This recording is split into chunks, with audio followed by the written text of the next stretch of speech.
Capítulo 1. El capitán de fragata Joaquín Mondragón estaba de pie en la cubierta del buque de la Armada, observando cómo el horizonte del Golfo de México se desdibujaba en el crepúsculo. A sus 42 años, se comportaba con la autoridad tranquila de un hombre que había pasado 20 años en la Marina. Los últimos 8 comandando un equipo de fuerzas especiales, FES, con 6 operaciones que nunca salieron en las noticias. Su rostro estaba curtido pero era amable, con ojos gris acero que podían evaluar una amenaza en segundos o consolar a sus hijas con una sola mirada. Comandante, la inteligencia satelital confirma que el paquete está seguro. Vicente Beltrán se acercó, con su chaleco táctico aún polvoriento por el ejercicio de entrenamiento.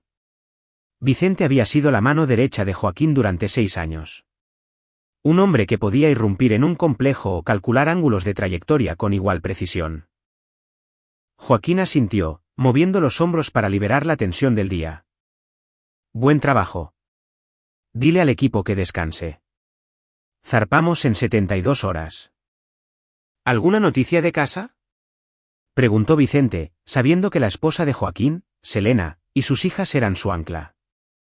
Selena envió fotos de la competencia de gimnasia de Laura. Quedó en tercer lugar en la viga. El orgullo parpadeó en el rostro de Joaquín.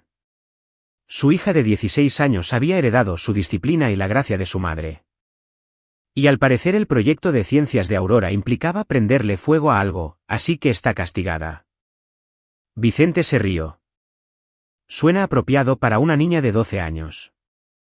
Lo que Joaquín no mencionó fue la sensación de inquietud que lo había seguido todo el día. El instinto que lo mantuvo con vida a través de una docena de misiones clasificadas. Algo se sentía mal. Había aprendido a nunca ignorar esa sensación. El presentimiento resultó profético cuando su teléfono sonó a las 9:47. El nombre de Laura iluminó la pantalla. Raro. Ella conocía su horario. Sabía que no debía llamar durante las operaciones a menos que fuera urgente. Hola, cariño. El sonido que llegó a través de la línea detuvo su corazón. Sollozos.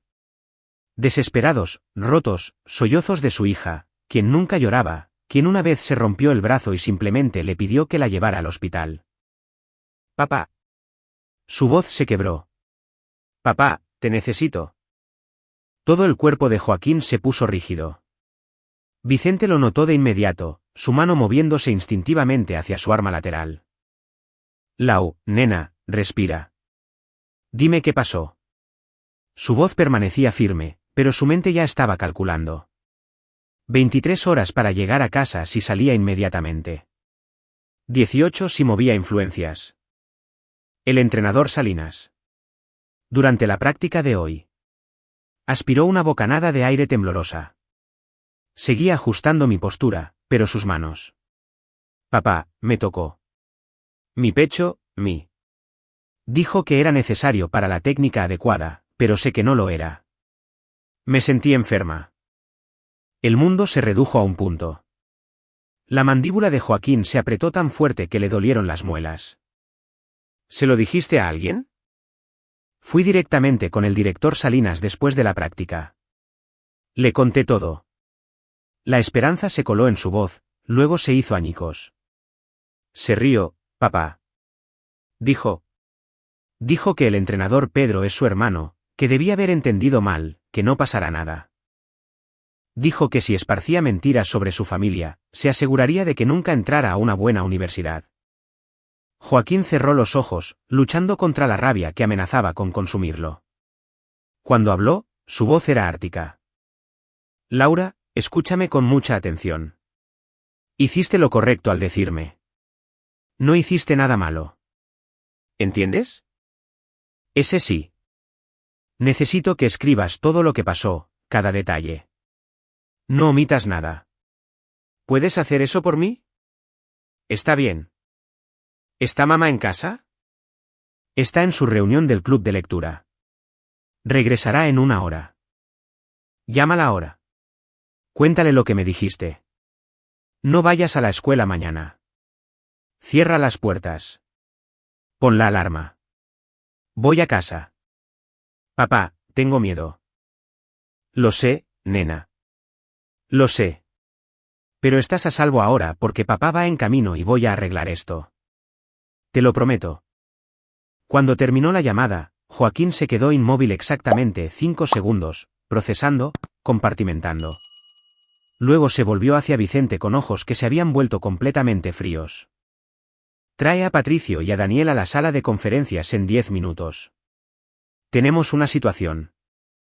Capítulo 2. La investigación. A la mañana siguiente, Joaquín entraba por la puerta principal de su casa en Boca del Río, Veracruz.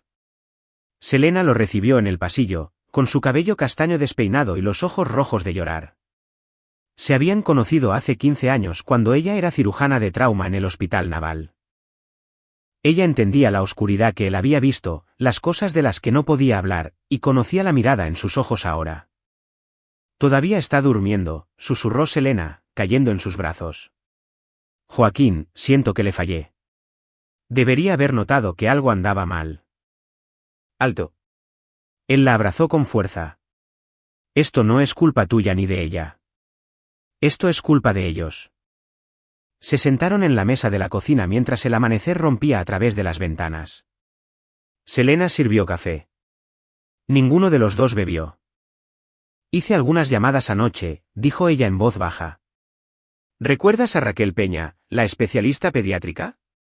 Dijo que ha habido rumores sobre Pedro Salinas durante 2 años. Chicas cambiándose de escuela, padres que intentaron quejarse pero no llegaron a ninguna parte. El puño de Joaquín se cerró alrededor de su taza. El director lo encubrió. ¿Eo? Llamé a Linda Villarreal. Está en la fiscalía. Dijo que los hermanos Salinas son intocables.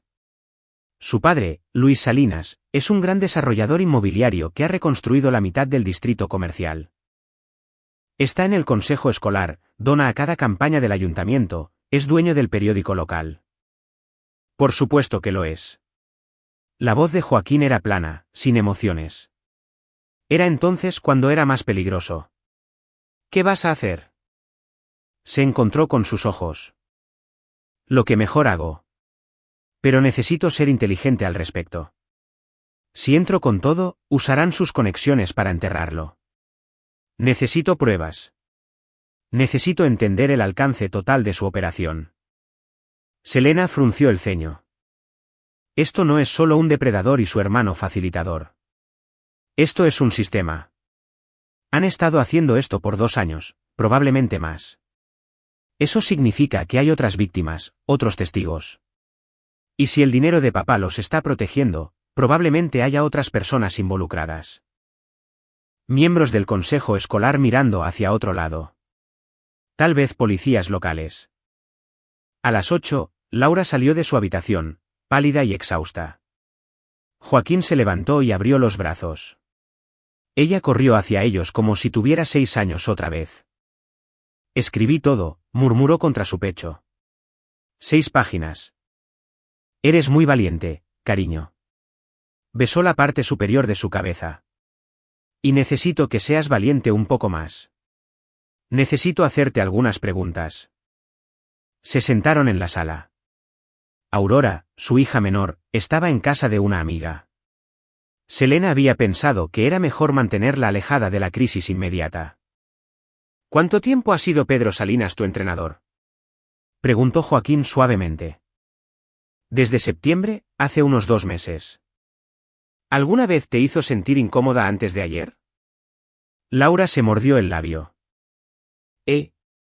Siempre se nos quedaba viendo a todas y hacía comentarios sobre nuestros cuerpos, pero decía que era sobre el rendimiento atlético. Como, tus caderas se están desarrollando bien, eso ayudará a tu salto, o te estás llenando, necesitaremos ajustar tu rutina de barras. Se sentía raro, pero es un entrenador, ya sabes. La mandíbula de Joaquín se tensó. ¿Había otras chicas en el equipo que parecieran incómodas a su alrededor? Josefina Hernández, tiene 17, es de último año. Dejó el equipo hace 3 semanas. Dijo que se estaba enfocando en las solicitudes para la universidad, pero... Laura miró hacia abajo. Parecía realmente alterada. Y Noemí Ortega, tiene 15. Ha estado faltando a muchas prácticas últimamente. Selena estaba tomando notas. ¿Sabes cómo contactarlas? Tengo sus números. Joaquín se inclinó hacia adelante. Laura, cuando le contaste al director Salinas lo que pasó, ¿había alguien más allí? Su secretaria, la señora Petra Herrera. Estaba en la oficina cuando entré. Parecía incómoda cuando empecé a hablar, y el director le pidió que se fuera. Inteligente. Sin testigos. Joaquín se levantó y caminó de un lado a otro. Bien, esto es lo que va a pasar. Laura, no vas a volver a esa escuela. Mamá te educará en casa hasta que resolvamos esto. Pero, papá, mis amigos. Entenderán. Y si no lo hacen, no son tus amigos. Su voz se suavizó. Sé que esto no es justo. Sé que no deberías tener que esconderte, pero ahora mismo, tu seguridad es lo que importa. ¿Puedes confiar en mí en esto? Ella asintió a regañadientes. Bien. Ahora, necesito que contactes a Josefina y a Noemí. Diles que tu papá quiere hablar con ellas. Diles que es seguro. ¿Puedes hacer eso? Sí. Después de que Laura fue a llamar a sus compañeras de equipo, Selena llevó a Joaquín aparte. ¿Cuál es tu plan? Vicente, Patricio y Daniel vuelan esta tarde. Vamos a hacer lo que mejor sabemos hacer. Reconocimiento, recolección de inteligencia, evaluación de objetivos. Vio su expresión. No voy a matar a nadie, Selena. Pero voy a destruirlos. Para las 2 horas, el equipo de Joaquín se había reunido en la oficina de su casa. Vicente Beltrán, Patricio Fuentes y Daniel Quiroz estaban sentados alrededor del escritorio, con las laptops abiertas, extrayendo datos. Bien, dijo Patricio, sus dedos volando sobre el teclado. Pedro Salinas, 38 años, licenciatura en Educación Física de la Universidad Veracruzana. Certificación de entrenador. Ha estado en el Instituto Vista del Mar por 3 años. Antes de eso, estuvo en una escuela privada en Jalapa por 2 años. Se fue repentinamente, sin razón pública dada. Averigua por qué, ordenó Joaquín. Daniel, su especialista en inteligencia, sacó los registros de propiedad. León Salinas, 42 años, director del Instituto Vista del Mar por 5 años. Antes de eso, subdirector en otras 2 escuelas. Y aquí está el querido papá. Luis Salinas, 67 años, dueño de Constructora Salinas. Patrimonio neto estimado en 800 millones de pesos, posee 17 propiedades comerciales en el área, se sienta en 4 juntas directivas, incluido el Distrito Escolar de Boca del Río. ¿Donaciones políticas? Preguntó Joaquín. Oh, esto es hermoso, murmuró Vicente, desplazándose por los registros públicos. Luis Salinas ha donado a cada miembro del ayuntamiento, al alcalde, a 3 supervisores del condado y a ambos jueces del tribunal municipal. Estamos hablando de sumas de 6 cifras durante la última década. Compró todo el sistema, dijo Joaquín en voz baja. Patricio levantó la vista. Jefe, encontré algo. La última escuela de Pedro Salinas en Jalapa. Hubo una demanda presentada por padres, alegaciones de conducta sexual inapropiada. Se resolvió fuera de los tribunales por una cantidad no revelada y los registros fueron sellados. ¿Cuántas víctimas? 3 chicas, de 14 a 16 años. La habitación quedó en silencio. Lo movieron aquí, dijo Selena desde la puerta. Había estado escuchando. Les pagaron a esas familias, sellaron los registros y lo movieron a un lugar nuevo donde nadie lo supiera. La voz de Joaquín era hielo. Han hecho esto antes. Tienen un sistema. El dinero de papá hace desaparecer los problemas. Su teléfono vibró. Un mensaje de texto de Laura. José quiere hablar contigo. ¿Puedes encontrarla en el café del puerto a las 4 de la tarde? Tiene miedo de venir a la casa. Joaquín escribió de vuelta. Estaré allí. Miró a su equipo. Vamos a necesitar más que testimonios. Necesitamos documentación, registros financieros, comunicaciones entre los hermanos Salinas que muestren conspiración. Necesitamos probar que esto es sistemático, institucional, y necesitamos hacerlo de una manera que no puedan esquivar con sus abogados y su dinero. ¿Reglas de enfrentamiento?, preguntó Daniel. Joaquín sonrió y no fue una sonrisa agradable. No estamos en una operación militar. Somos ciudadanos privados reuniendo evidencia de crímenes contra niños, así que técnicamente hay reglas. Hizo una pausa. Pero no planeo seguirlas muy de cerca. Capítulo 3. La red. El Café del Puerto era una pequeña cafetería a 3 cuadras de la playa, llena de estudiantes universitarios y trabajadores remotos. Joaquín llegó 15 minutos antes, escaneando las salidas, notando las cámaras de seguridad, evaluando amenazas potenciales. Viejos hábitos. Josefina José Hernández llegó a las 3:55, aferrada a su mochila como si fuera un salvavidas. Era alta, atlética, con cabello castaño rojizo recogido en una coleta severa. Sus ojos eran más viejos que sus 17 años. ¿Señor Mondragón? Se acercó vacilante. Josefina, gracias por venir. Señaló una mesa en la esquina, lejos de otros clientes. ¿Puedo invitarte algo de tomar? Estoy bien. Se sentaron. Joaquín mantuvo su voz suave, no amenazante. Laura me dijo que dejaste el equipo de gimnasia recientemente. Las manos de José temblaban. No puedo. No sé si puedo hablar de esto. Puedes, y estás a salvo. Te doy mi palabra. Algo en su tono, tal vez la certeza absoluta, hizo que ella lo mirara a los ojos. El entrenador Salinas comenzó a tocarme inapropiadamente en agosto, susurró. Al principio, fue como lo que le pasó a Laura. Ajustes. Sus manos se demoraban. Se presionaba contra mí. Luego empeoró. ¿Empeoró? ¿Cómo? Las lágrimas corrían por su rostro. En septiembre, me pidió que me quedara después de la práctica para entrenamiento privado. Dijo que tenía un potencial real. Podría conseguir una beca universitaria. Mis padres no pueden pagar la universidad, así que yo me quedé. Se secó los ojos. Cerró las puertas del gimnasio. Dijo que necesitaba evaluar mi flexibilidad y él. Sus manos estaban en todas partes bajo mi leotardo. Me besó. Lo empujé y salí corriendo.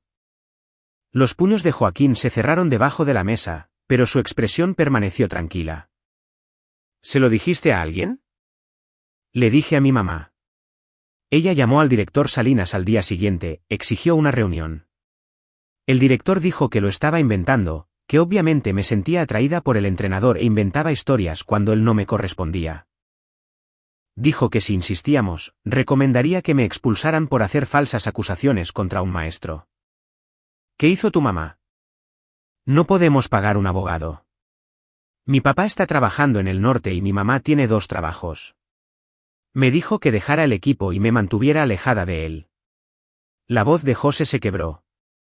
Dijo, a veces tienes que elegir tus batallas, pero siento que abandoné a las otras chicas. No abandonaste a nadie.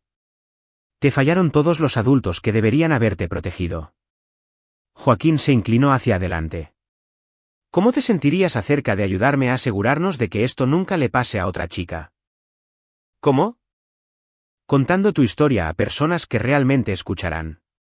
Pero necesito ser honesto contigo. Va a ser difícil.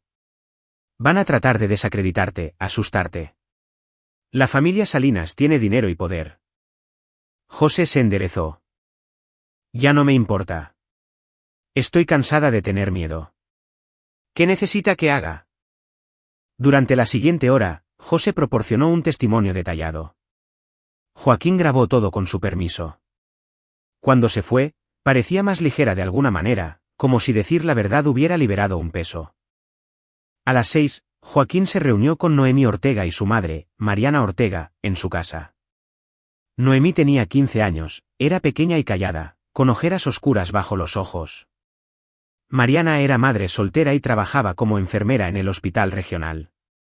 La historia de Noemí era similar, pero peor. Pedro Salinas la había estado acosando durante meses, aislándola del equipo, convenciéndola de que era especial. Hace 2 semanas, la había agredido en el cuarto de almacenamiento de equipo. Presenté una denuncia policial, dijo Mariana, con la voz temblando de furia. El detective Carlos Garza tomó nuestra declaración, dijo que investigaría.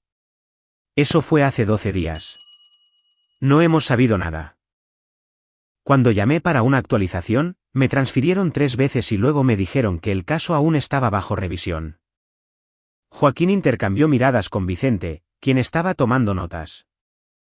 Señora Ortega, ¿le importa si investigo porque su caso está estancado?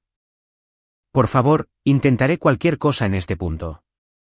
Después de que se fueron, el equipo se volvió a reunir. Yo manejaré el ángulo de la policía, dijo Vicente. Tengo un contacto en inteligencia naval que puede mover hilos, averiguar si el detective Garza está sucio o simplemente es incompetente. Patricio levantó la vista de su laptop. Jefe, he estado investigando las actas de las reuniones del consejo escolar de los últimos 3 años. Ha habido 6 quejas presentadas contra Pedro Salinas. Todas desaparecieron. Sin investigaciones, sin acciones disciplinarias, nada. ¿Quién las desestimó? Las quejas pasan primero por el director.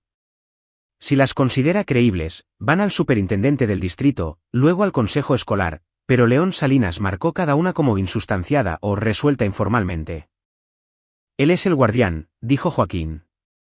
Se asegura de que nada llegue a nadie que pueda actuar realmente. Daniel sacó un documento financiero. Encontré algo interesante. Luis Salinas hizo una donación de 1 millón de pesos al fondo discrecional del distrito escolar el año pasado. Ese dinero se puede usar para cualquier cosa. Reparaciones de edificios, equipo, bonos. ¿Y adivinen quién aprueba cómo se gasta? El director, dijo Selena. Bingo. León básicamente recibe 1 millón de pesos al año para asegurarse de que su hermano permanezca empleado y protegido. Joaquín caminaba pensando. Así que tenemos un sistema. Pedro agrede a las estudiantes.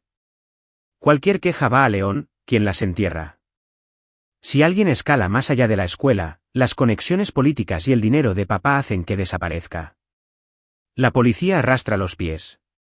Las víctimas se rinden. Lo han perfeccionado. ¿Cómo lo rompemos? Preguntó Patricio. No rompemos un eslabón. Los rompemos todos a la vez. Joaquín se volvió hacia su equipo.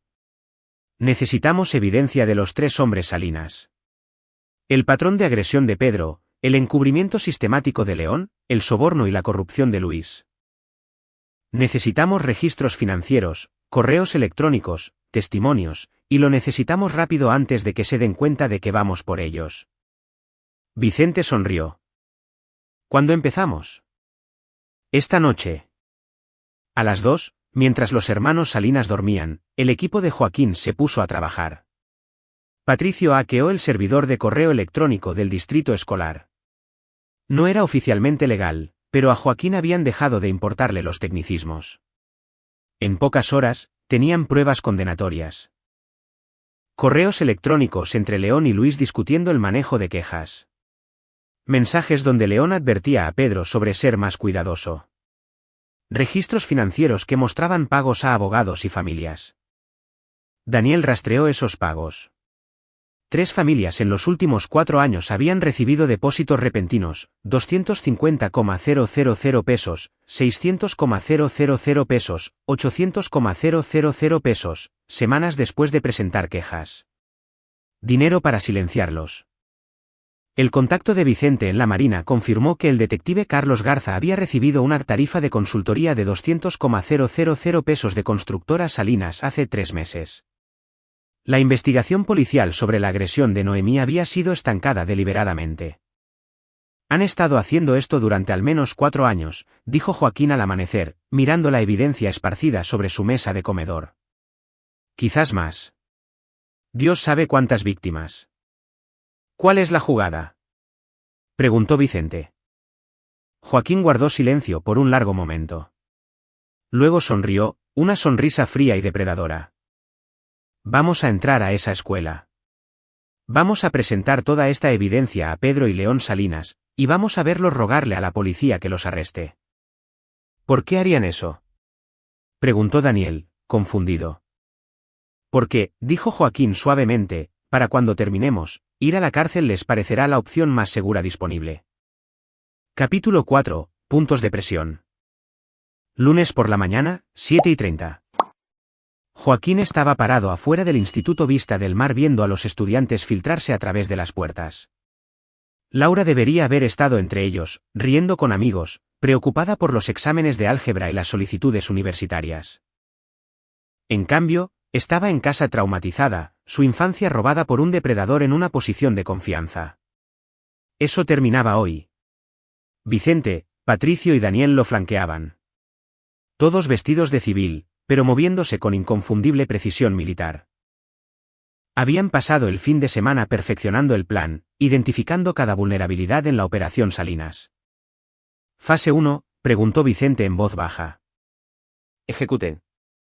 Patricio se dirigió hacia el edificio administrativo mientras el resto se acercaba a la entrada principal. Pero Joaquín no iba a irrumpir todavía. Eso vendría después. Primero, necesitaba aplicar presión. A las 8, Luis Salinas llegó a su oficina en el centro en su Mercedes negro. Era un hombre grande, traje caro, el tipo de persona que había pasado décadas convenciéndose de que su dinero lo hacía intocable. No notó a los 4 hombres que lo siguieron al ascensor. Cuando las puertas del ascensor se cerraron, Joaquín presionó el botón de parada de emergencia. ¿Qué demonios? Luis se volvió, la irritación transformándose en alarma cuando vio sus caras. Señor Salinas, mi nombre es Joaquín Mondragón. Su voz era conversacional, casi amistosa.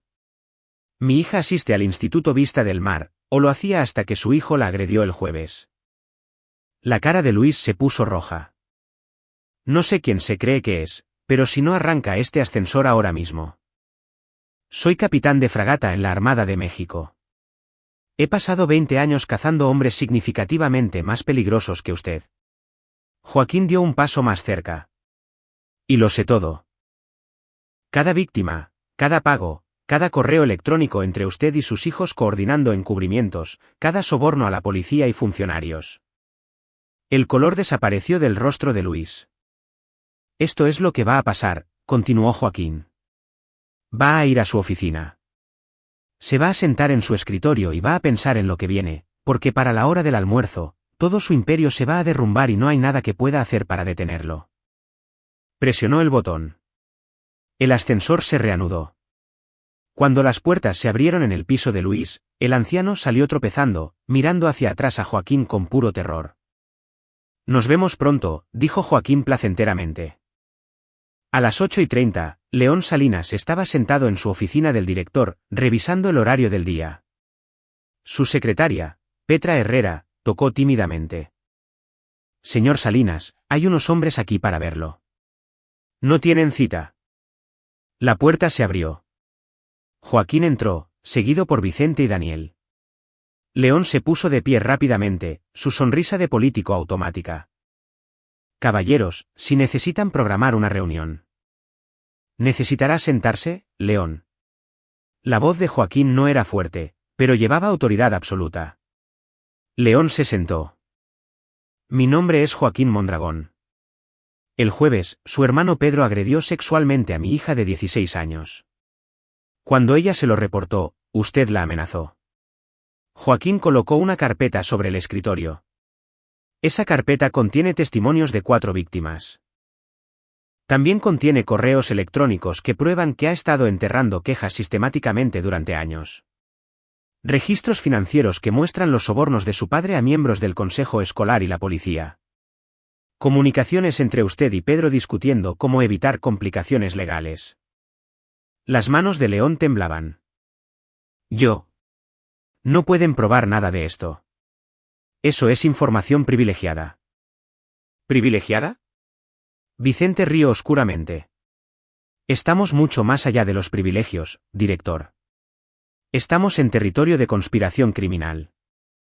¿Dónde está Pedro?, preguntó Joaquín. No lo sé.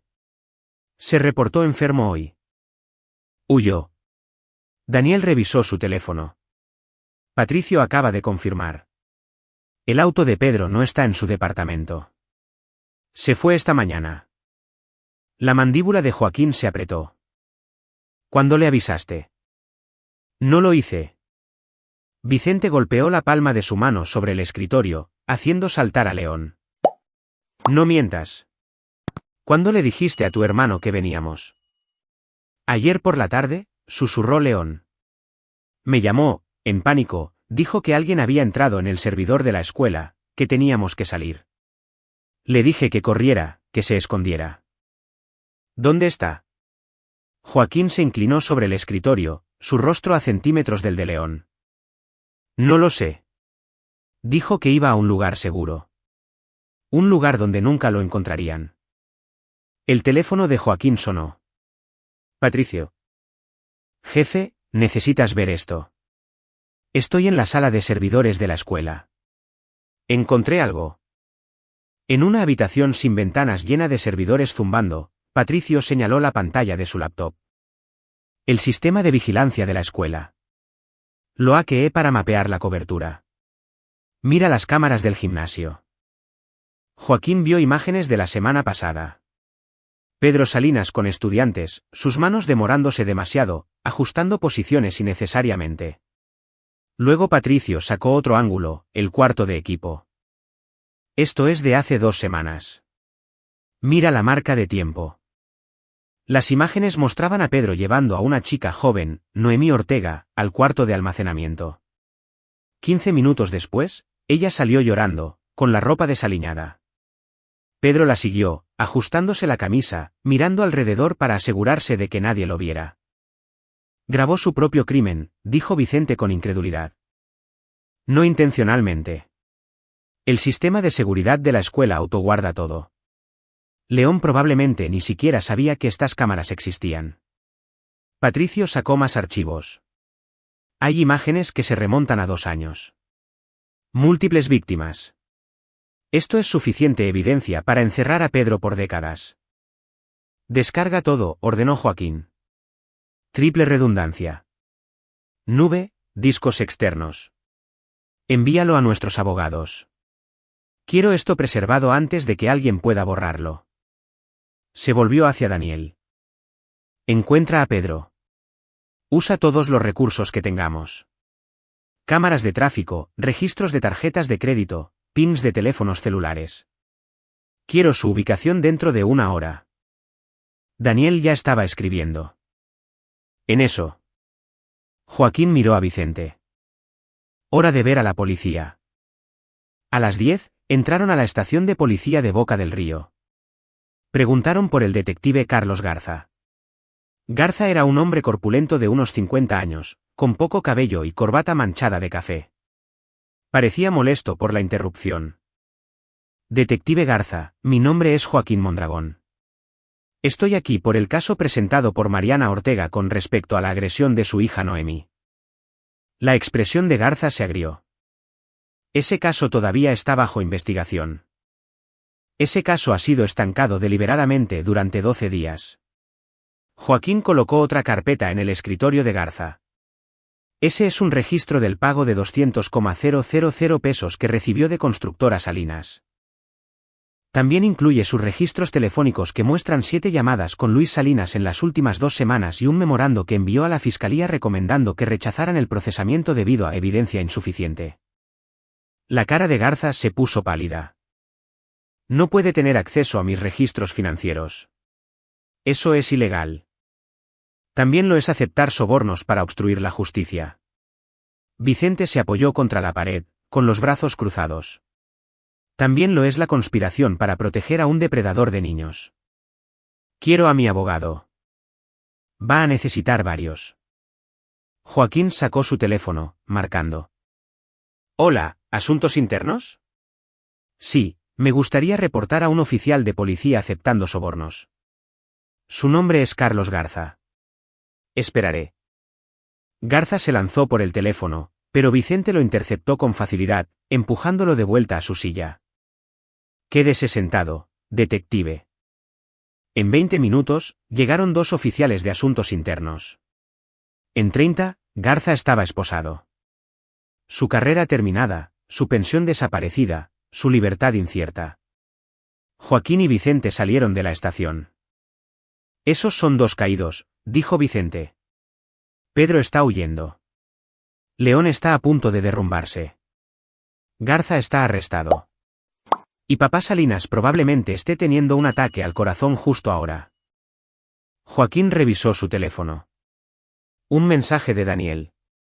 ¿Lo encontré? Enviando coordenadas. Faltan 3, dijo Joaquín. Terminemos con esto. Capítulo 5, la caza. Pedro Salinas había cometido un error esa tarde. Había usado su tarjeta de crédito en una gasolinera en Córdoba, a unos 100 km al oeste de Veracruz.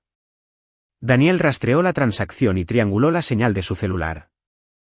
Está en un motel cerca de la autopista 150D, reportó Daniel. El motel Sol de Oriente en la habitación 23. Su auto está en el estacionamiento. Joaquín estudió la imagen satelital en la tableta de Daniel. El motel era de mala muerte. 12 habitaciones, estacionamiento mal iluminado, un solo piso, una salida, vigilancia mínima. Se atrapó a sí mismo, observó Vicente. Ese lugar no tiene a dónde correr. La gente asustada toma decisiones estúpidas, dijo Joaquín. Vamos. Llegaron a las 2:45. 3 vehículos bloqueando ambas salidas. Joaquín se acercó a la habitación 23 solo. Tocó firmemente. Pedro Salinas. Abre la puerta. Silencio. Sé que estás ahí. Sé que tienes miedo, pero correrlo empeora. La puerta se abrió un poco. Pedro estaba allí de pie, desaliñado, con los ojos rojos. A los 38 años, estaba en forma, atractivo de una manera convencional, el tipo de persona a la que los padres confiaban sus hijos. Eso hizo que la rabia de Joaquín ardiera más fuerte. ¿Qué quiere? La voz de Pedro temblaba. Quiero que entiendas algo, dijo Joaquín en voz baja. Agrediste a mi hija. Has agredido al menos a otras 7 chicas que sepamos. Has destruido infancias, robado la inocencia, dejado traumas que durarán toda la vida, y el dinero de tu familia te ha permitido salirte con la tuya. Yo no nunca. Esas chicas se entendieron mal. Joaquín levantó su teléfono, mostrando las imágenes de vigilancia. Pedro se puso blanco. Tenemos todo. 2 años de vídeo, testimonios de víctimas. Registros financieros de los pagos de tu padre. Correos electrónicos entre tú y tu hermano. Se acabó, Pedro. Las piernas de Pedro fallaron. Se desplomó contra el marco de la puerta. ¿Qué? ¿Qué me van a hacer? Eso depende de lo que hagas a continuación. Joaquín entró en la habitación. Aquí está tu elección. Puedes correr de nuevo, tratar de esconderte, tal vez intentar llegar a la frontera o a algún lugar donde creas que estarás a salvo. Pero te prometo que te encontraré. Y cuando lo haga, nadie volverá a encontrarte jamás. ¿Entiendes lo que te estoy diciendo? Pedro asintió, aterrorizado. O puedes venir conmigo ahora mismo. Puedes confesar todo a la policía. Puedes declararte culpable. Ahorrarle a esas chicas tener que testificar en la corte. Ahorrarles que tus abogados traten de destrozarlas. Puedes mostrar una pizca de decencia después de años de ser un monstruo. Y tal vez, solo tal vez, el sistema de justicia te muestre la misericordia que nunca mostraste a esas niñas. Pedro estaba sollozando ahora. Yo. No puedo ir a prisión. No sobreviviré a la prisión.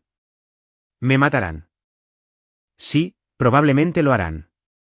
La voz de Joaquín era hielo. A los prisioneros no les gustan los depredadores de niños, pero esa es la consecuencia de tus elecciones. Tomaste la inocencia. Causaste sufrimiento. Ahora pagas el precio. Por favor. Te doy 60 segundos para decidir. Corre y te cazo. Entrégate y vivirás lo suficiente para ver una sala de tribunal. ¿Elige? Pedro se cubrió la cara con las manos, los hombros temblando. Confesaré. Confesaré todo. Solo por favor no me lastime. No voy a tocarte. No necesito hacerlo. El sistema te va a destruir. Joaquín llamó al comandante de la policía ministerial local, un oficial que Daniel había verificado que no estaba en la nómina de Salinas.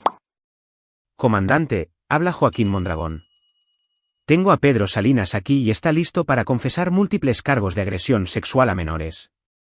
¿Puede enviar unidades al Motel Sol de Oriente en Córdoba?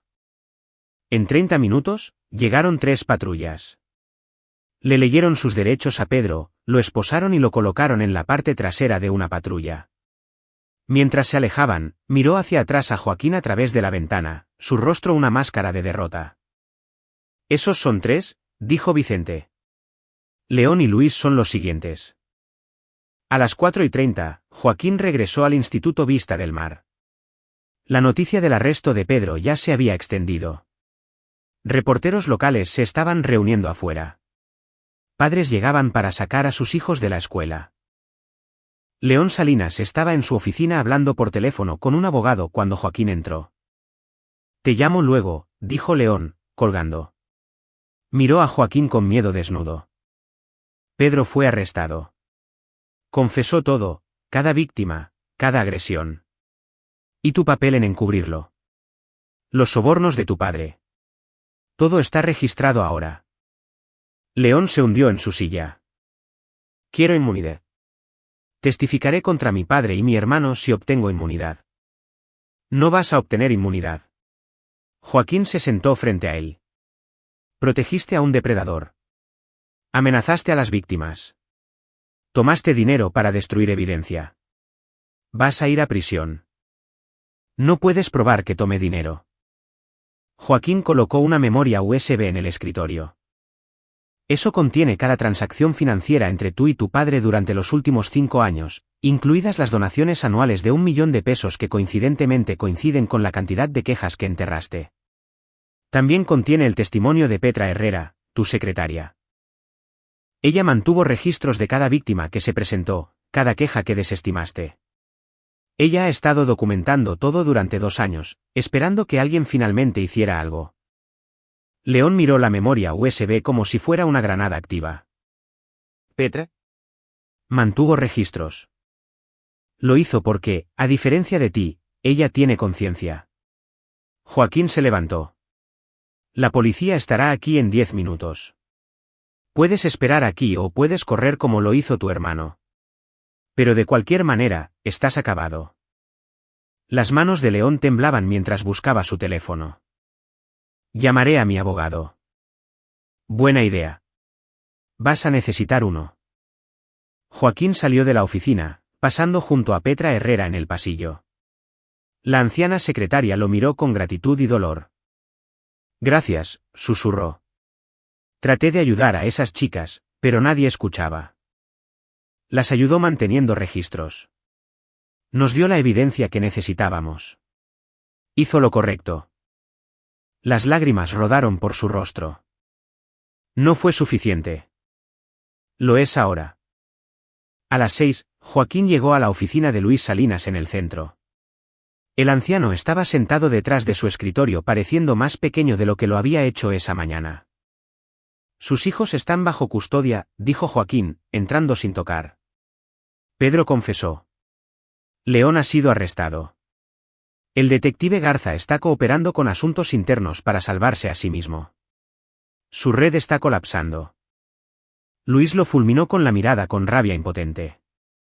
No tienes idea de lo que has hecho. Tengo abogados. Tengo jueces en mi bolsillo. Tengo conexiones. Tenía, corrigió Joaquín. Tiempo pasado.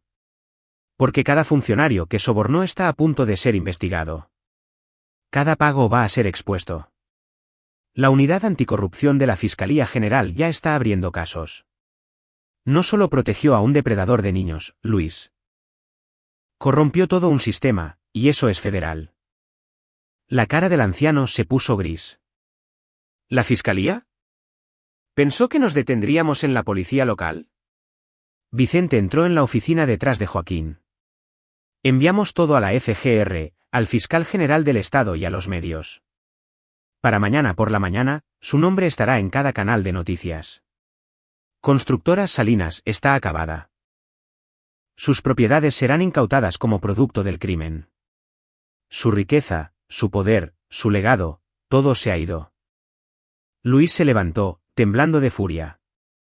Bastardo moralista. ¿Crees que eres algún tipo de héroe? Solo eres un matón con uniforme. Joaquín se movió tan rápido que Luis apenas lo vio. De repente, el anciano estaba contra la pared, el antebrazo de Joaquín cruzando su garganta.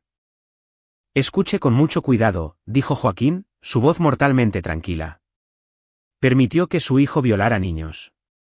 Pagó a familias para que guardaran silencio. Corrompió funcionarios, destruyó evidencia y se hizo rico mientras niñas inocentes sufrían. No soy un héroe. Soy un padre. Y si la ley no lo encierra por el resto de su miserable vida, me aseguraré de que entienda las consecuencias de sus acciones de maneras que los tribunales no pueden. Soltó a Luis, quien se desplomó en el piso, jadeando. La policía está afuera. Está bajo arresto. Le sugiero que coopere porque es la última misericordia que recibirá. Joaquín salió, dejando a Luis Salinas roto y derrotado en el piso de su propia oficina. Capítulo 6. Daño colateral. Esa noche, Joaquín regresó a casa para encontrar a Selena y a sus hijas en la sala viendo las noticias. Todos los canales transmitían la historia. Prominente desarrollador inmobiliario e hijos arrestados en encubrimiento de abuso sexual infantil. Laura levantó la vista cuando él entró, con lágrimas corriendo por su rostro. Pero no eran lágrimas de tristeza. Eran de alivio. Lo hiciste, susurró. Realmente lo hiciste. Aurora, su hija de 12 años, corrió hacia él. Papá, eres como un superhéroe. No, cariño. Solo soy un papá que ama a sus hijas. Las abrazó a ambas. ¿Cómo te sientes, Laura? Asustada, aliviada, enojada. No lo sé. Se apartó, mirándolo. Las noticias dijeron que había otras víctimas. ¿Cuántas? 7 que hemos confirmado. Tal vez más se presenten ahora. Quiero conocerlas, dijo Laura de repente. Quiero que sepan que no están solas. Selena puso una mano en el hombro de su hija. ¿Estás segura? Estoy segura. Esto nos pasó a todas. Deberíamos apoyarnos mutuamente. Joaquín sintió que el orgullo se hinchaba en su pecho. La fuerza de su hija, su empatía, incluso en el trauma. Eso era verdadero coraje. Lo arreglaremos, dijo él. Durante los siguientes 2 días, surgió el alcance total de la red de corrupción de Salinas. 12 víctimas más se presentaron, algunas tan jóvenes como de 13 años, abarcando la carrera docente de Pedro a través de 3 escuelas. La demanda de Jalapa que había sido sellada fue reabierta. Los fiscales federales anunciaron cargos contra Luis Salinas por soborno, obstrucción de la justicia y conspiración. León enfrentó cargos de mala conducta oficial, manipulación de evidencia y ser cómplice de agresión. La confesión de Pedro fue detallada y condenatoria. A cambio de evitar penas consecutivas, proporcionó información sobre cada agresión, cada familia que su padre había pagado, cada funcionario que había mirado hacia otro lado. Pero el miércoles por la tarde, Joaquín recibió una llamada de la fiscal de distrito Carla Silva. Comandante Mondragón, tenemos un problema. El estómago de Joaquín se apretó. ¿Qué tipo de problema? Luis Salinas pagó la fianza esta mañana. 40 millones de pesos. Su abogado argumentó que no era un riesgo de fuga. Eso es una locura. Es absolutamente un riesgo de fuga. Lo sé, pero el juez Kenji Peña lo aprobó. Peña ha estado en la nómina de Salinas por años. Lo estamos investigando también. Pero ahora mismo, todavía está en el estrado. Joaquín sintió que la rabia fría se acumulaba. ¿Dónde está Luis ahora? No lo sabemos. Pagó la fianza a las 8 y desapareció. Su abogado afirma que está en una ubicación no revelada por su seguridad. Hemos emitido una orden de monitoreo de tobillo, pero no se ha reportado. Lo dejaron correr. Comandante, entiendo su frustración. ¿La entiende? Porque un hombre que permitió la violación de niños ahora es libre, y mi familia está en riesgo. Joaquín colgó. Vicente, que había estado escuchando, ya estaba en su laptop. Lo encontraré. No, dijo Joaquín en voz baja. Yo lo encontraré. Tú rastrea al juez Peña. Quiero saber si está violando sus condiciones de fianza. Quiero saber si planea huir del país. Quiero saber todo. Tomó 6 horas, pero Daniel rastreó a Luis Salinas hasta un aeródromo privado fuera de Veracruz. Había alquilado un avión programado para salir a las 10 con destino a Costa Rica. Está huyendo, confirmó Daniel. Y Costa Rica no tiene un tratado de extradición simple con México para estos cargos específicos, o al menos lo hará difícil. Joaquín miró a su equipo. Si se sube a ese avión, se ha ido. Las órdenes federales toman tiempo. Para cuando emitan alertas internacionales, estará escondido. ¿Qué quieres hacer?, preguntó Vicente. Joaquín revisó su reloj. 8:45, tenían 15 minutos. Vamos a detenerlo permanentemente. Capítulo 7, el aeródromo. El aeródromo privado era pequeño, mal iluminado, consistente en una sola pista, un hangar y un edificio terminal modesto. El Mercedes de Luis Salinas estaba estacionado cerca de un Cessna Citation, sus motores ya calentándose. El equipo de Joaquín llegó en 2 vehículos, luces apagadas, estacionándose en las sombras más allá de la línea de la cerca. 4 cámaras de seguridad, notó Daniel, escaneando con imágenes térmicas. Un guardia en la terminal. Piloto y copiloto en el avión. No hay señal de Luis todavía. Probablemente está en la terminal archivando planes de vuelo, dijo Patricio. Joaquín revisó su arma, una Sig Sauer P226, su arma personal, no militar. Lo que estaba a punto de hacer no tenía nada que ver con la marina. Vicente, derriba al guardia en silencio. Patricio, corta las cámaras. Daniel, deshabilita el avión. Yo me encargaré de Luis. ¿Qué pasa con los testigos?, preguntó Vicente. Somos testigos. Este es un arresto ciudadano de un fugitivo violando condiciones de fianza. Se movieron como fantasmas a través de la oscuridad. Años de entrenamiento haciéndolos invisibles. Vicente llegó al guardia primero, un contratista de seguridad aburrido jugando en su teléfono, y lo dejó inconsciente con una llave de estrangulamiento. Patricio codificó las señales de las cámaras de seguridad. Daniel se deslizó debajo del Cessna y cortó líneas hidráulicas críticas. Joaquín entró a la terminal por una puerta lateral. Luis Salinas estaba sentado en la pequeña área de espera, una bolsa de cuero a sus pies, hablando por teléfono. Levantó la vista cuando escuchó pasos y su rostro se puso blanco. Te llamo luego, dijo, terminando la llamada. ¿Vas a algún lado?, preguntó Joaquín. Estoy perfectamente dentro de mis derechos de viajar mientras estoy bajo fianza. No a un país sin extradición con 40 millones en efectivo. Joaquín señaló la bolsa. Eso se llama huir de la justicia. Luis se puso de pie tratando de mantener su arrogancia. No puedes detenerme. Pagué la fianza legalmente. Violaste tus condiciones de fianza. No te reportaste con tu oficial de monitoreo. No revelaste tus planes de viaje. Y estás intentando abandonar la jurisdicción antes del juicio. Joaquín sacó su teléfono. Estoy llamando a los federales ahora mismo. Los ojos de Luis se dirigieron a la puerta. Estaba calculando, decidiendo si podía correr. No lo hagas, dijo Joaquín en voz baja. No llegarás a 3 pasos. ¿Qué quieres de mí?, gritó Luis. Has destruido todo. Mi negocio, mi reputación, mi familia. Tus hijos destruyeron a tu familia cuando agredieron a niños. Tú destruiste todo cuando los ayudaste. Esto es consecuencia, Luis, esto es rendición de cuentas. Esas chicas no eran nada. La fachada de Luis se rompió por completo. Eran nadie. Mi hijo les dio atención. Las hizo sentir especiales. El puño de Joaquín conectó con la mandíbula de Luis antes de que el anciano pudiera terminar la oración. Luis se desplomó, la sangre brotando de su boca. Eran niñas, dijo Joaquín, de pie sobre él. Tenían nombres, futuros, sueños. Tu hijo les quitó eso, y tú lo ayudaste a hacerlo. No puedes minimizar su sufrimiento. Luis escupió sangre. Eres un hipócrita. Actúas como si fueras justo, pero eres tan violento como cualquiera.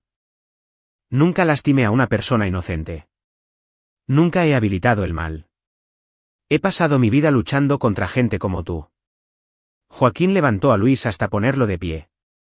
Y soy muy bueno en eso. Los agentes de la FGR llegaron 20 minutos después. Joaquín los había llamado en el momento en que confirmó los planes de vuelo de Luis. Arrestaron a Luis por violación de fianza, riesgo de fuga e intento de abandonar la jurisdicción. Su fianza fue revocada. Esta vez, no habría juez a quien comprar, ni hilos que mover mientras los agentes federales se llevaban a Luis esposado. El anciano miró hacia atrás a Joaquín con puro odio. Te arrepentirás de esto, Siseo. Joaquín sonrió. No, no lo haré. Pero tú sí. Cada día en prisión, te arrepentirás de las decisiones que tomaste. Y eso es justicia. Capítulo 8, el juicio. 3 meses después, comenzaron los juicios. Pedro Salinas fue sentenciado a 25 años a cadena perpetua por múltiples cargos de agresión sexual a un menor. El juez, después de escuchar las declaraciones de impacto de las víctimas, recomendó que nunca fuera elegible para libertad condicional. León Salinas recibió 12 años por conspiración, manipulación de evidencia y obstrucción de la justicia. Su certificación de enseñanza fue revocada, su pensión confiscada. El detective Carlos Garza se declaró culpable de aceptar sobornos y recibió 8 años. Fue expulsado de la fuerza policial y perdió todos los beneficios. El juez Kenji Peña fue destituido y removido del estrado, enfrentando su propio juicio penal por corrupción. El juicio de Luis Salinas fue el más largo. Los fiscales federales presentaron cargos por soborno, lavado de dinero, conspiración para obstruir la justicia, manipulación de testigos y crimen organizado, argumentando que su negocio inmobiliario era esencialmente una empresa criminal. Joaquín asistió cada día al juicio, sentado en la galería con Laura, Selena y las otras víctimas y sus familias. La fiscalía presentó los correos electrónicos, los registros financieros, los testimonios. Los archivos saqueados de Patricio eran inadmisibles, pero proporcionaron una hoja de ruta para citaciones legales que arrojaron la misma evidencia. El jurado deliberó durante 6 horas, culpable de todos los cargos. Luis Salinas fue sentenciado a 35 años en una prisión federal. A los 67 años, era una sentencia de por vida. Cuando se leyó el veredicto, Laura apretó la mano de Joaquín. Realmente se acabó, susurró. Se acabó, confirmó él. Pero la verdadera victoria llegó después del juicio, cuando las víctimas se reunieron en la casa de los Mondragón para cenar. José, Noemí, Laura y otras 4 chicas. Aurora insistió en cocinar con la ayuda de Selena. Comieron, hablaron, lloraron, rieron. He estado en terapia, dijo Noemí en voz baja. Mi consejera dice que va a tomar tiempo, pero no me define lo que me pasó. Ninguna de nosotras lo es, estuvo de acuerdo José. Lo que nos define es cómo contraatacamos. Laura miró a su padre al otro lado de la mesa. Contraatacamos porque nos mostraste que podíamos. Nos hiciste creer que merecemos justicia. Joaquín sintió que se le cerraba la garganta. Siempre merecen justicia. Yo solo me aseguré de que la obtuvieran. Más tarde, después de que las chicas se habían ido y Aurora estaba en la cama, Selena y Joaquín se sentaron en su patio trasero bajo las estrellas. Sabes, la Marina está investigando tus métodos, dijo Selena. El hackeo, las amenazas, las confrontaciones. No es exactamente protocolo. Lo sé. Joaquín bebió su café. Enfrentaré cualquier consecuencia que venga, pero lo haría de nuevo. Sé que lo harías. Eso es lo que te hace un buen padre. Se apoyó contra él. Y un enemigo peligroso. Solo para las personas que lo merecen. La semana siguiente, Joaquín recibió una llamada del Comando Naval. Fue reprendido oficialmente por conducta impropia y uso no autorizado de recursos militares. Su autorización de seguridad fue suspendida pendiente de revisión, pero también fue elogiado discretamente por 3 almirantes diferentes que tenían hijas propias. Uno envió una botella de tequila añejo con una nota: «Buen trabajo, comandante». Joaquín Mondragón regresó al servicio 3 meses después, su autorización restaurada. Su reputación entre sus compañeros mejorada en lugar de disminuida. La gente sabía que podías amenazar la vida de un FES, pero no amenazabas a su familia. Capítulo 9. Secuelas. 2 años después, Joaquín estaba en el mismo campus de la preparatoria, ahora renombrada Academia Vista del Mar, después de una revisión administrativa completa, viendo a Laura en su competencia de gimnasia. Había regresado al equipo después de una extensa terapia, decidida a no dejar que Pedro Salinas robara su amor por el deporte. Ahora con 18 años, competía por última vez antes de dirigirse a la universidad con una beca atlética completa. Mientras ejecutaba un desmontaje impecable de las barras asimétricas, la multitud estalló.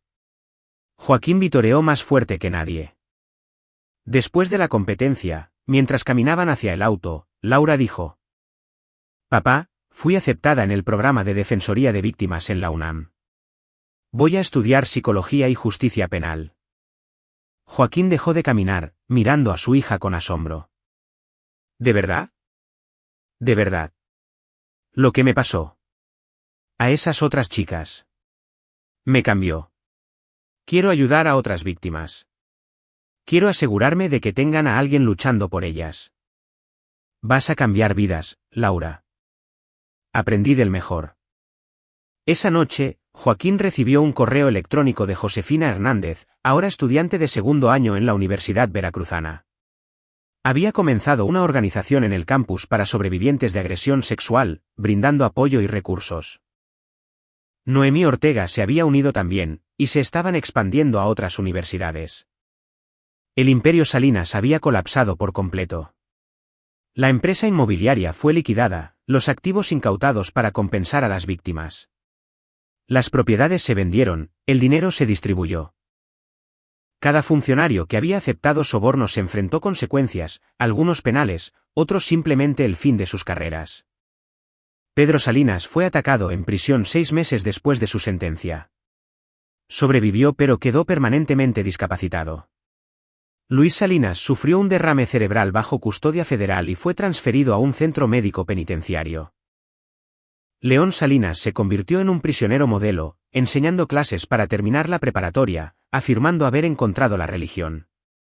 A Joaquín no le importaba su sufrimiento o redención. Le importaban las niñas que ahora eran mujeres reconstruyendo sus vidas con fuerza y propósito. Un domingo por la tarde, sonó el timbre. Joaquín abrió para encontrar a una mujer joven de unos 20 años, nerviosa, aferrada a una carpeta manila. «¿Comandante Mondragón?», preguntó ella. «Mi nombre es Michelle Arenas.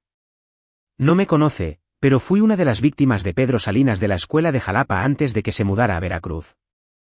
La expresión de Joaquín se suavizó. «Pasa, por favor». Se sentaron en la sala. Selena trajo té. Michelle explicó que tenía 13 años cuando Pedro la agredió, que su familia había aceptado el acuerdo porque no podían permitirse luchar. Había pasado años en terapia, luchando con la culpa y la vergüenza. Cuando vi las noticias sobre su arresto, sobre lo que hizo por su hija y esas otras chicas, me di cuenta de que ya no tenía que guardar silencio. Abrió la carpeta. Llevé un diario. Todo lo que hizo, todo lo que sentí. Quiero agregarlo al registro. Quiero que mi historia se cuente. Joaquín tomó el diario con cuidado. Nos aseguraremos de que se escuche. El proceso de apelación está en curso. El nuevo testimonio de víctimas puede impactar la sentencia. Gracias. Las lágrimas rodaron por su rostro. Gracias por creerle a su hija. Mis padres me creyeron, pero no sabíamos cómo contraatacar. Usted nos mostró que es posible. Después de que Michelle se fue, Joaquín se paró en la ventana viendo la puesta de sol sobre el golfo. Selena se unió a él, deslizando su mano en la de él. ¿Estás bien? Estaba pensando en todas las cosas que tuvieron que salir mal para que esto sucediera. Todos los adultos que fallaron a esas niñas, todos los sistemas que protegieron a un depredador en lugar de a los niños. Y todas las cosas que salieron bien, agregó Selena. Una hija lo suficientemente valiente para contarle a su padre. Un padre que le creyó y luchó por ella. Un equipo dispuesto a romper las reglas para obtener justicia. Personas que mantuvieron registros, que testificaron, que se levantaron cuando importaba. Joaquín asintió lentamente. Pasé 20 años luchando contra enemigos en el extranjero. Terroristas, insurgentes, gente que quería destruir nuestro país. Pero los enemigos más peligrosos a veces están aquí mismo en casa, en posiciones de confianza, en nuestras escuelas, nuestras instituciones, nuestras comunidades. Y ahora esos enemigos saben, dijo Selena, que no te sales con la tuya lastimando a niños. No mientras estés cerca. Joaquín sonrió, atrayendo a su esposa cerca. No mientras yo esté cerca. 5 años después de los juicios, Joaquín Mondragón se retiró de la Armada con todos los honores. Abrió una firma de investigación privada especializada en abuso institucional y corrupción. Su equipo, Vicente, Patricio y Daniel, se unieron a él. Tomaron casos que nadie más tocaría. Distritos escolares encubriendo abusos. Iglesias protegiendo depredadores. Corporaciones silenciando víctimas. Trabajaban gratis cuando las familias no podían pagar, financiados por acuerdos de instituciones ricas que habían expuesto. Su tasa de éxito era del 100%. Porque Joaquín Mondragón había aprendido una verdad fundamental: el mal florece cuando la gente buena no hace nada. Los depredadores prosperan cuando los sistemas los protegen a ellos en lugar de a sus víctimas. La corrupción perdura cuando las consecuencias no existen. Pero cuando un padre que había pasado su vida cazando monstruos volvía esas habilidades hacia la protección de los niños, los monstruos no tenían oportunidad. Laura Mondragón se graduó con honores y se unió a la Unidad de Crímenes contra Niños de la FGR. Aurora siguió a su hermana en la aplicación de la ley, convirtiéndose en fiscal especializada en casos de agresión sexual. El nombre Salinas se convirtió en sinónimo de corrupción y caída. Su historia se enseñaba en clases de justicia penal como un estudio de caso en abuso sistemático y la importancia de creer a las víctimas. Pero para Joaquín, nunca se trató de la familia Salinas. Se trataba de su hija que lo había llamado llorando, confiando en él para protegerla. Se trataba de cada padre que alguna vez había sentido esa rabia impotente ante el sufrimiento de un niño. Se trataba de asegurarse de que cuando la inocencia fuera robada, hubiera consecuencias, siempre. Porque Joaquín Mondragón era un comandante, un FES, un guerrero. Pero lo más importante, era un padre. Y nada, ni dinero, ni poder, ni un sistema corrupto lo detendría jamás de proteger a sus hijas. Aquí es donde nuestra historia llega a su fin. Comparte tus pensamientos en la sección de comentarios. Gracias por tu tiempo. Si disfrutaste esta historia, por favor suscríbete a este canal.